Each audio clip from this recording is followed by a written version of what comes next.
Γεια σας, είμαι ο Τζοροδεκμάνια και σήμερα θα σας δείξω πώς επιταχύνετε τον υπολογιστή σας Part 2.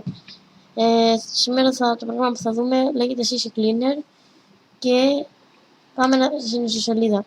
Πατάτε σε αυτό το link υπάρχει στο description και θα κατεβάσετε το CC Cleaner που λέει Professional Plus. Πατάτε download και κατέβασα το CC Cleaner. Πάμε να δούμε τώρα πώς λειτουργεί. Κάντε ένα κλικ. Αν έχει τελειώσει η δοκιμαστική σας περίοδος, που δεν έχει τελειώσει, πατάτε να φύγετε και θα σας ανοίξει αυτόματα. Λοιπόν, εδώ μας λέει καθαριστής. Εδώ τσεκάρουμε όποια θέλουμε να καθαρίσουμε και στις εφαρμογές και πατήσουμε εκτέλεση καθαριστή.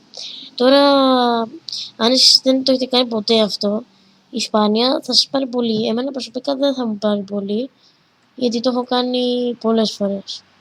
Μετά πάμε μητρό, αυτό κάνουμε αυτό. Πατάμε έλεγχος για ζητήματα. Περιμένουμε λίγο. Κάνουμε διόρθωση όλων μέχρι να μην μας έχει κανένα ζήτημα, καμία παράμετρο. Διόρθωση επιλεγμένων ζητημάτων. Και μετά πάτε διόρθωση όλων.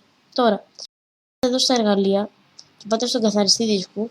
Μπορείτε να επιλέξετε έναν ή όλους του δίσκου τα δεδομένα ή καινού χώρου μόνο όποιον δίσκο θέλετε και να σβήσετε τα δεδομένα. Αυτό ήταν το βίντεο και σας αφήνω μέχρι το επόμενο επεισόδιο.